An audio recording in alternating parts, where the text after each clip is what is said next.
Hello everyone, my name is Simon. Welcome to another speed build video in The Sims 4.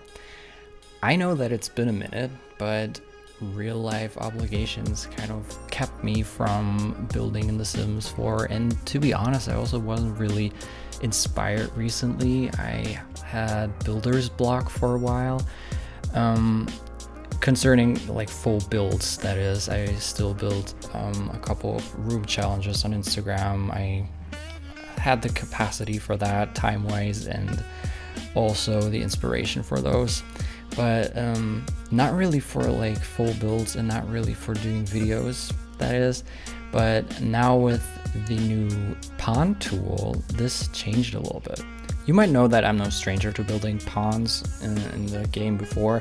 You could do that before with the pool tool, and then you would just like hide the like walls from the pool with like stones and greenery and kind of like disguise that it's actually a pool and make it look like a natural pond.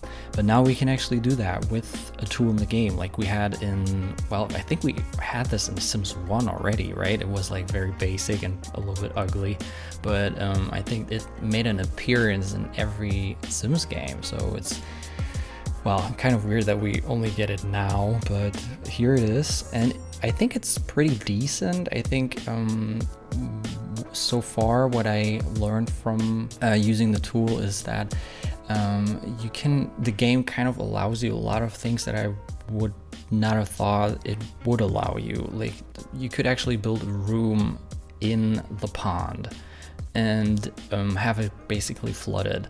And I don't know why they allowed that, because usually the developers are like very restrictive in these kind of regards, because they kind of want the game to be very accessible and easily playable. And so for someone that is not really well versed in these kind of building tools, they usually like hide those possibilities, and that could maybe go awry and maybe make the game unplayable if you do not know what you're doing there. So I'm kind of surprised that they let that happen, or that they give the ability to that so easily without any cheats or anything. But yeah, it's kind of cool. So I saw a lot of things on Instagram already where people build like fully flooded streets and houses. So that's pretty cool and interesting, and yeah, and a kind of interesting possibility that I didn't think we would get this easily. But apart from that, what I do not really like about the tool so much is that, you know, when you're now placing rocks around it, like I did here, and plants, the same problem occurs that when you're using the terrain tool, the regular one, and you're placing plants on it, that they do not like touch the ground most of the time. So they are always like floating a little bit above the ground, and you have that here too. So when you place the stones there that are supposed to be underwater, actually they're actually hovering above it, and there is no way to change that other than using the tool mod. And that is kind of a bummer that you really have to do that. Like when you building the ponds with the pool method, you were able to like just place the stones and plants on the ground of the pool and use your keyboard to move the object upwards so that it comes out of the water, and like you have a little variation there. But now you really have to use tool for that, to kind of dunk it into the water, and that is a little disappointing, really. I think they should have fixed that and have the stones and plants just snap to the ground rather than like hover above it. Yeah. But other than that, I'm really satisfied with the tool. I think it's pretty cool that we can now like build a house directly on the water without using any tricks or whatever. And that is why I really wanted to build a lake house, even though this is a pond, but I built it as a lake house. And yeah, initially this was supposed to be an A-frame, and I think you see the rudiments of that still. But I have had the A-frame build on my to-do list for a while now, and it never really works out the way I want it to. I usually want it to be like completely open and do not use walls, so simply just have the inside of the roof to be the wall, but it either doesn't look good or it isn't functional, and there's like very little space if you build an actual A-frame, because otherwise it would be like insanely high, the roof part, the A. It would just not look good. It would look incredibly unproportional to anything else, and it would just look very ugly. And that's what mostly keeps me from building an actual A-frame, because there's so little space and you can't really use it properly. And I don't know, maybe a tiny house would be an idea to use the A-frame for that. But what I did here now is to simply just plop single tile part roofs along an inner room to kind of create this illusion of an A-frame, but in fact they are like regular rooms, and you wouldn't even notice from the inside that you're actually under a roof. So yeah, it's kind of a compromise, but I do like how it turned out. I do have an open concept in this main part of the building, with one bedroom being on the gallery on top of this room. And you see here that I used the wooden beams from Eco Lifestyle on the walls here, practically as a cover-up, because the roof parts kind of came through the wall a little bit. Like there was this like dark line. I think it's the trimming you put outside the outer edge of the room around the eaves. This kind of pokes through the wall, and therefore I had to cover it up with something. But I really like what I came up with.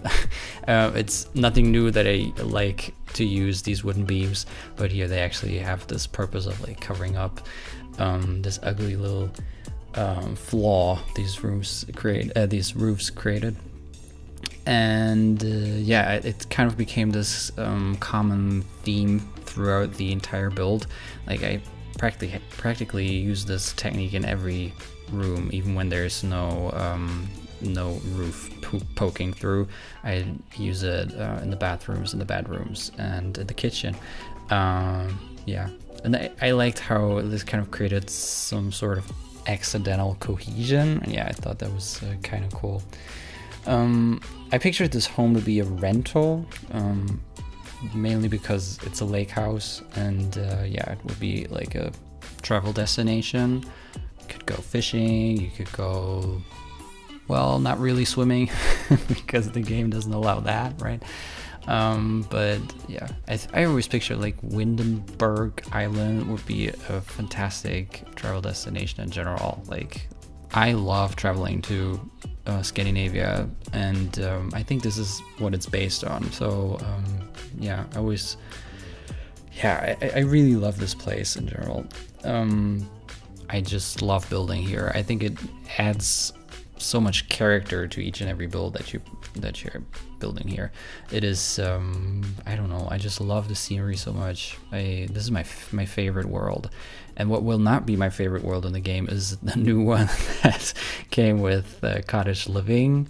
I only had a peek at it, but from what I've seen, I'm not really too thrilled about it. It looks very generic, and I think the lighting might be nice, like some lighting effects, but in general I don't think I'm a fan of that world. I mean, I might give it some time and have a closer look into it. Yeah, but I'm really not a fan of that world so far. Let's see if this turns around, but yeah, I think they could have gone in so many different directions for this farming pack, but they were just very focused on this cottage core theme that I think there was probably no question like where else they would set it. Like it had to be this kind of European version of farming rather than, or let's say Northern European version of farming. Yeah, I think personally I would have loved for the farming pack to be Mediterranean themed, because we do not have anything like that yet. And it would have been like a prime opportunity for that. You could have, you know, incorporate like vineyards and I don't know, olive trees and citrus fruits and I don't know, so many things that I can't even think of right now. But I think this is a really missed opportunity, and instead they just went for something very generic just to kind of, well, correspond to a trend that is happening right now with cottagecore. Yeah, I don't know. But honestly, maybe it's just not for me. I don't want to spoil anyone's fun with the pack or with that aesthetic. Well, it's just not really for me, and I'm curious as to what I will use the pack for. If I, you know, kind of find a way to blend my aesthetic with this very whimsy, romantic cottage core style.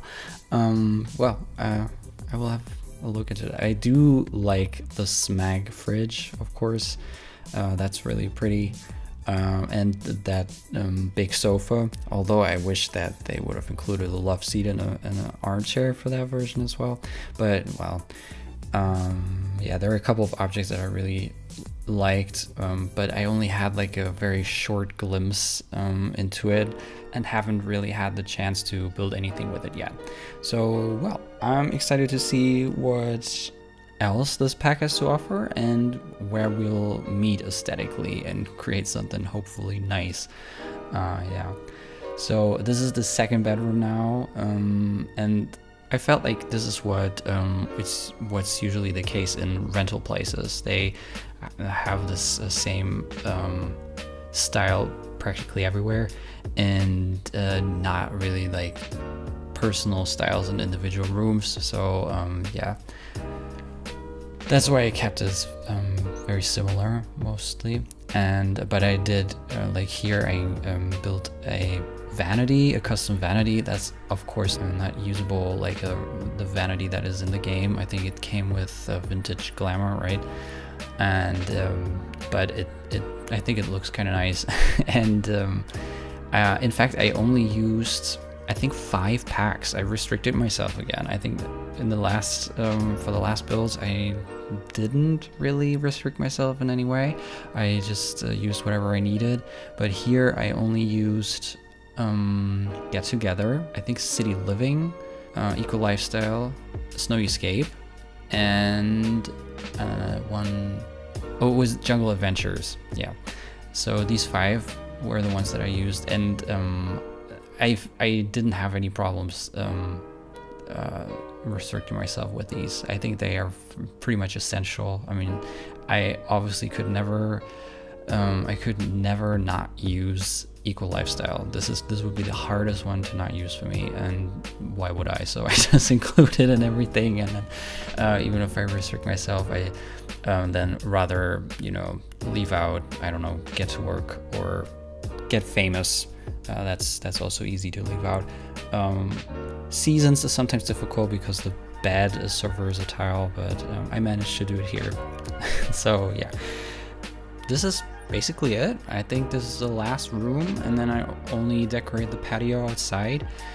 Yeah, I had a lot of fun building this. It was really nice to use the palm tool, and obviously I will be using this a lot more in the future. If you like these kind of lake houses, I've built a couple of others of those on my channel before. Check those out. I used the pool method for those because this was pre-cottage living. And yeah, thank you so much for watching. I hope you enjoyed it. If you did, leave a like, leave a comment, and subscribe. That will be very much appreciated. Be sure to follow me on Instagram. This is where I post most of my content. It's taffissimo_builds. You can find the build on the gallery. My ID is taffissimo. Have a great day, and I hope to see you in the next one. Bye.